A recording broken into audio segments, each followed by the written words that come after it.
This short film is presented by the Disability Rights Advocacy Committee. All imagery features different scenes of UC Davis campus life. Disability covers a very wide range of diagnoses that many people may not know about, from physical, intellectual, cognitive, neurodivergence, mental health, and chronic pain, but that is not a complete list. When disabilities are invisible, that can make it even more confusing. A disability should be defined as any sort of disabling impairment that hinders daily living. 24% of the United States adult population is considered to have a disability according to the CDC. 19% of college students know they have a disability, but only half will seek out assistance for them, while some do not know that there's even an option to get help. Here's a narrative of how a student at UC Davis received his accommodations from the Student Disability Center, SDC. On screen speaking is student Max Brown. As a transfer student and someone who has a disability, coming to UC Davis was a very scary experience. I didn't really know where to go or who to turn to. When it came to getting accommodations, I reached out to the Student Disability Center and was trying to find services that I needed in order to help my academic experience go smoothly. And as a result, I was able to find those services and what I needed in order to succeed. The process involved me reaching out to the Student Disability Center through their website and seeing what they had to offer. The person who I was able to contact was my disability specialist, and they were able to connect me with people who were able to review my documentation and find where I would need help and what would be able to help me achieve my academic success to the greatest extent. As a result, after I was able to reach with them in reviewing my documentation, they ended up getting me the accommodations. So for my winter quarter and spring quarter, was able to succeed with the accommodations that I received. To anyone who is looking for accommodations or trying to get services, the SDC or the Student Disability Center offers a wide variety of accommodations, anywhere from extended testing to access to classrooms that students with physical disabilities may normally not have access to, or devices that lets you record information such as lecture, capture, and other services. For anyone who is trying to find services or locate accommodations, I would reach out to anyone in the Student Disability Center or people who are involved with the Disability Rights Advocacy Committee, and they should be able to help you find what you need in order to further your success here at UC Davis. While the SDC is a great resource for receiving accommodations, there is still room for improvement.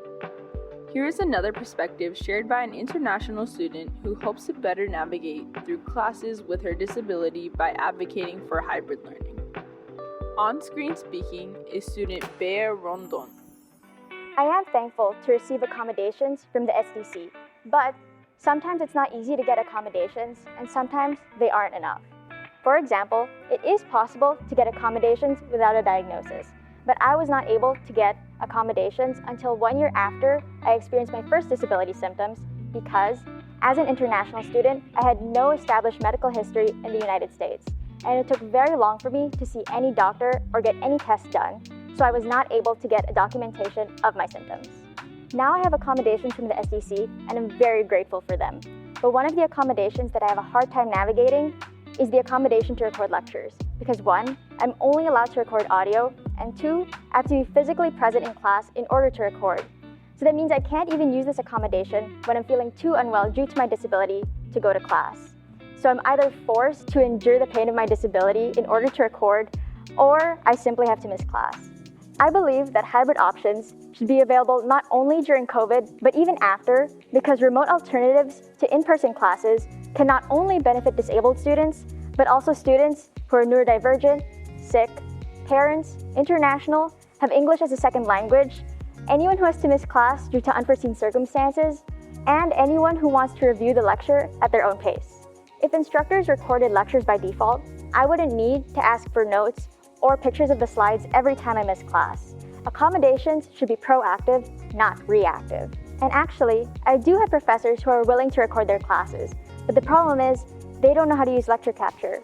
And isn't it a waste if the recording technology that we paid for and is already installed in classrooms isn't being used simply because professors don't know how to use it? Instructors who want to make their classes more accessible don't have the right training or resources to do so, and I hope that this is an issue that can get resolved in the near future. One way that the SDC and the school as a whole can better support their disabled students is by making classes and facilities more accessible. It may be a minor inconvenience for whoever has to make these accessibility improvements, but this saves students the larger inconvenience of having to sacrifice their health and safety for their education. Bottom line, more accessibility for students with disabilities means more diverse and inclusive opportunities for those in the community. On screen speaking is student Ryan Manriquez. For me, having a disability means advocating every single day of my life. And when I came into college, I was really looking at ways to get involved with student government. I saw student activism as something that I was already doing, just with doctors, parents, people at the campus here trying to get access to accommodations. And I saw student activism as an easy segue into the activism that I've already been doing inside my own life. So that's kind of how I transitioned from advocating for myself with a disability to advocating for all 31,000 undergraduate students.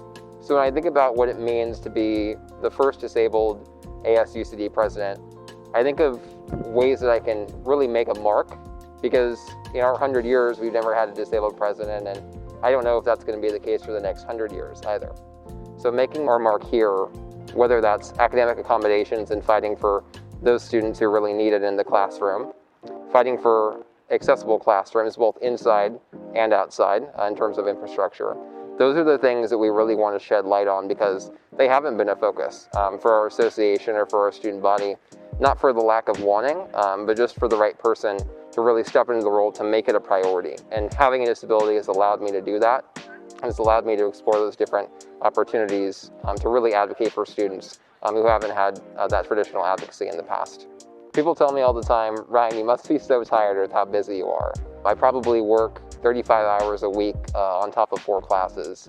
And for someone without a disability, that's a lot to handle. It can become really stressful. And when you have a disability, especially mine, I live with spinal muscular atrophy type 2, a lot of the fatigue starts to take over, usually on Thursday or Friday of the week, once I've been in a lot of meetings. But I try my best to push through, and I realize that it's a balance between my health, my mental health, my physical health, and the job. And I think we're all balancing that one way or another, but that's something I take into account, especially being a leader with a disability. We hope you learned more about our community through this video. To learn more, visit drac.ucdavis.edu and follow us on Instagram at UCD_DRAC.